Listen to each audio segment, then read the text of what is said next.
ආයුබෝවන්. කළු කුහරයක් එහෙම නැත්නම් බ්ලැක් හෝල් එකක් කියන්නේ අභ්‍යවකාශයේ ගවේෂණය කරන ඕනෑම කෙනෙක් ඉතා කුතුහලයෙන් යුතුව අධ්‍යයනය කරන ඒ වගේම අවකාශය හා ආලෝකයේ පවා අමුතු ආකාරයේ හැසිරීම් දක්වන විශ්වයේ පවතින ඉතා සුවිශේෂ වූ කලාපයක්. එහෙමත් නැත්නම් ග්‍රහ වස්තුවක්. ඉතින් අද අපි මේ වීඩියෝ එකකින් ඒ පිළිබඳව කතා කරමු. මේ නොදන්නා දේ සොයන ඔබේ දැනුම් ගබඩාව.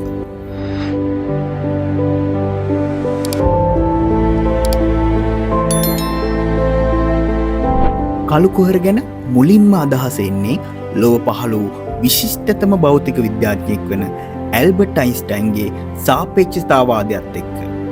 ඒත් මේ කළු කුහර විශ්වය තුළ සැබවින්ම පවතින දෙයක් බවට සාක්ෂි සහිතවම තහවුරු කර ගැනීමට විද්‍යාඥයන් විශාල වෙහෙසක් දරා අවසානයේ මෑත කාලීනව ඔවුන්ටය තහවුරු කර ගැනීමට හැකියාව ලැබුණා.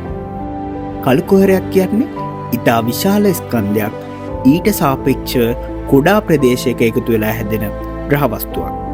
මේ කුහරයක් ලෙස හැඳින්වුවත් මේක ඇත්තටම ඉතා විශාල ස්කන්ධවල එකතුවක්. මෙලෙස නිර්මාණය වන කළු කුහරයක් තුළ කාලය හා අවකාශය ඉතා වෙනස්ම ආකාරයේ හැසිරීමක් දක්වන අතර කාල අවකාශය තුළ සිදුවන වක්‍රවීම හේතුවෙන් අධික ගුරුත්වයක් මෙවැනි කලාපයක් තුළ හටගන්නවා. ඕනෑම කළු කුහරයක ඉවෙන්ට් හොරයිසන් එක නමින් හඳුන්වන කලාපයට යම් කිසි වස්තුවක් ඇතුල් වුණොත් එය නිසැකවම කළු කුහරය තුළට ඇද වැටෙන අතර අඩුම තරමේ ආලෝක ෆෝටෝනයකටවත් මෙහිදී කිසිදු ගැලවීමක් ලැබෙන්නේ නැහැ. මෙලෙස ආලෝකයේ පවා මේ තුළට ගිලගන්න නිසා තමයි කළු පැහැදිලි අඳුරු කලාපයක් හටගන්නේ. මේ නිසා මනක්කල්පිතව හෝ මිනිසෙක් කළු කුහරයක් තුළට යනවා කියලා හිතුවොත් යම්තාක් දුරක් හෝ ගමන් කිරීමට අති විශාල කළු කුහරයක් තෝරගත යුතු වෙනවා. මෙවැනි කළු කුහරයක් තුළදී යමෙකුට කාලය ගතවීම සෙමින් සිදුවන බවත් එය සාමාන්‍ය ජීවිතයේ කිසිදු අයුරකින් අත්දැකීමට නොලැබෙන නිසා හිතා ගැනීමට පවා අපහසු අත්දැකීමක් බවට පත්වෙනවා.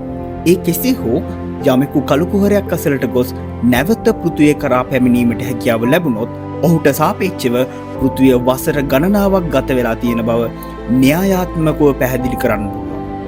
නමුත් දැනට පවතින තාක්ෂණය එවැන්නක් කිරීමට කිසිසේත් ප්‍රමාණවත් නොවන අතර එවැන්නක් කිරීමට තරම් දියුණු තාක්ෂණයක් පැවති පසු කාලය හරහා අනාගතයට ගමන් කිරීම ප්‍රායෝගිකව අපිටද අත්විඳින්න ලැබේවි.